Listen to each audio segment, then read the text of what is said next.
नमस्कार, मी पोलीस निरीक्षक नारायण पवार, बारामती तालुका police station.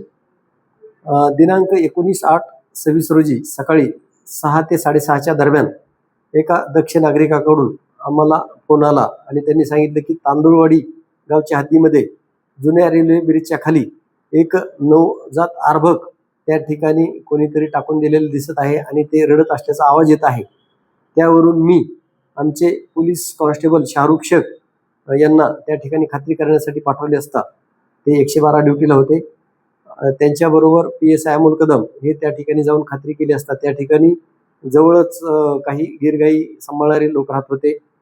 तेथील एक दक्ष नागरिकांनी ते अर्भक त्या ठिकाणाहून उचलून त्याला वाचवण्याचा प्रयत्न करत होते. तेवढ्यात पोलीस त्या ठिकाणी गेले आणि त्या ठिकाणी सदर अर्भक हे बरोबर घेऊन महिला ग्रामीण रुग्णालय बारामती येथे त्या अर्भकाला दाखल केलेलं आहे. सदरचे अर्भक हे स्त्री जातीचे आहे आणि सदरचे अर्भक हे कोणीतरी महिलेने त्याचा त्याग करण्याच्या उद्देशाने ते टाकून दिले असल्याचे तपासात निष्पन्न झाल्यावरून अज्ञात महिलेविरुद्ध आणि तिचा कोण पालन करता असेल त्याच्या विरुद्ध आम्ही पोलीस स्टेशन येथे गुन्हा दाखल केलेला आहे. सदर गुन्ह्याचा अधिक तपास police head constable Amol Kadam हे करत आहेत.